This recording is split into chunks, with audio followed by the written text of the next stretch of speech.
Հայկական ժողովրդական երգը կրկին վերադառնում է դպրոցներ, մանկապարտեզներ, ընտանիքներ եւ հանրային տարբեր հարթակներ։ Արդեն 4 ամիս է, ինչ Մխիթար Սեբաստացի կրթահամալիրում իրականացվում է կոմիտասյան պատվաստ նախաձեռնությունը, որի նպատակը ազգային մշակութային ինքնության ամրապնդումն ու կոմիտասի երաժշտական ժառանգության լայն տարածումն է։ Ծրագրի հեղինակն ու նախաձեռնողները պատվաստ եզրույթը կիրառում են խորհրդանշական իմաստով, այն ներկայացնելով որպես մշակութային պաշտպանություն ժամանակակից աշխարհի այն ազդեցություններից, որոնք կարող են հեռացնել մարդուն սեփական արմատներից ու ազգային արժեքներից։ Նախաձեռնության առանցքում կոմիտասի այն գաղափարն է, ըստ որի ժողովրդական երգը ոչ միայն մշակութային ժառանգություն է, այլև ազգային ինքնության պահպանման կարևորագույն միջոց։ Ծրագրի ղեկավար երաժշտագետ Արթուր Շահնազարյանի խոսքով նախաձեռնությունը շարունակությունն է այն մեծ գործի, որը ժամանակին սկսել էր հենց կոմիտասը, նպատակ ունենալով հայկական ժողովրդական երգը հասանելի դարձնել ողջ հայությանը։ Նրա խոսքով պատմական իրադարձությունների պատճառով ընդհատված այդ առաքելությունն այսօր նոր շունչ է ստացել եւ արդեն արձանագրում է զգալի արդյունքներ։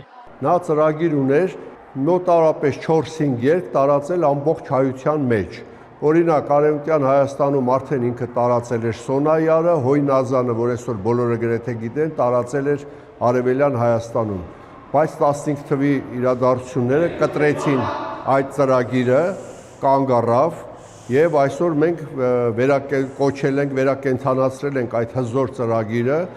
եւ մեծ հավակնություններ ունենք, որ ամբողջ հայությունը պիտի երգի այդ 5 երգը կամ 4 երգը կոմիտասյան պատվաստը Եվ մենք կանգ չենք առնելու, պիտի անընդհատ շարունակենք։ Նախաձեռնության շրջանակում ընտրված մի շարք կոմիտասյան երգեր արդեն ընդգրկվել են բազմաթիվ կրթական հաստատությունների առօրյայում։ Ծրագրի նյութերը հասանելի են նաև կրթական հարթակներում, իսկ Հայաստանի տարբեր դպրոցներից կազմակերպիչները պարբերաբար ստանում են տեսանյութեր եւ արձագանքներ, վկայելով ծրագրի նկատմամբ աճող հետաքրքրության մասին։ Կոմիտասյան պատվաստը վաղուց արդեն դուրս է եկել դպրոցական միջավայրի սահմաններից։ Ծրագրի հեղինակների փոխանցմամբ նախաձեռնությանը միանալու ցանկություն են հայտնել ծնողական համայնքներ, տարբեր կազմակերպություններ, ուժ հաստատություններ եւ նույնիսկ քրեակատարողական հիմնարկներ։ Այս լայն արձագանքը ըստ նրանց վկայում է հասարակության կողմից մշակութային ինքնության պահպանման գաղափարի պահանջված լինելու մասին։ Սա շատ հզոր ծրագիր է, կոմիտասի բառերով վերջացնեմ իմ խոսքը։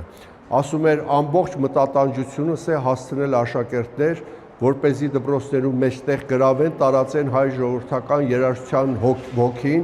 որպեսզի ժողովրդական երգը մարմնանա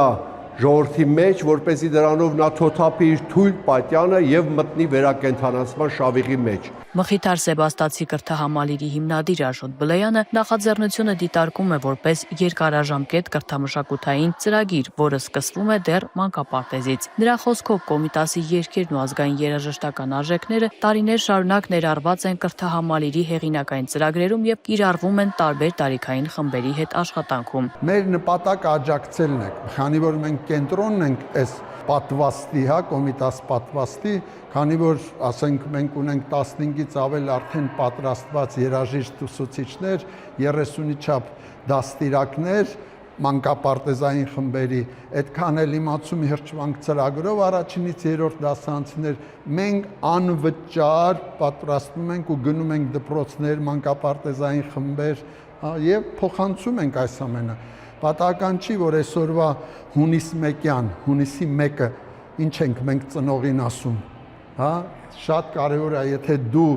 ուզում ես այս անվտանգություն բանանես, մշակութային անվտանգության մասին են խոսում, չէ՞ շատ, այս հակապատվաստ, այս պատվաստը այդ մշակութային անվտանգության ուրեմն իրագործումն է։ Այսօր ծրագրի իրականացման գործում ներգրավված են տասնյակ երաժիշտ ուսուցիչներ եւ մանկավարժներ, որոնք անվճար այցելում են դպրոցներ ու մանկապարտեզներ, փոխանցելով երգացանկը եւ մեթոդական փորձը։ Նախաձեռնության կազմակերպիչները համոզված են, որ մշակութային անվտանգությունը սկսվում է հենց կրթությունից, իսկ երգը լավագույն միջոցներից է ազգային արժեքներն ու ինքնությունը սերունդներին փոխանցելու համար։ Կոմիտասյան պատվաստ ծրագիրը շարունակում է ընդլայնել իր աշխարհագրությունը, ընդգրկելով ոչ միայն Հայաստանի մարզերն ու մայրաքաղաքը, այլև սփյուռքահայ համայնքները։ Նախաձեռնության հեղինակների համոզմամբ, եթե կոմիտասյան երգը կրկին դառնա հայ մարդու առօրյայի բնական մասը, ապա կոմիտասի սկսած գործը կստանա իր արժանի շարունակությունը նաև մեր օրերում։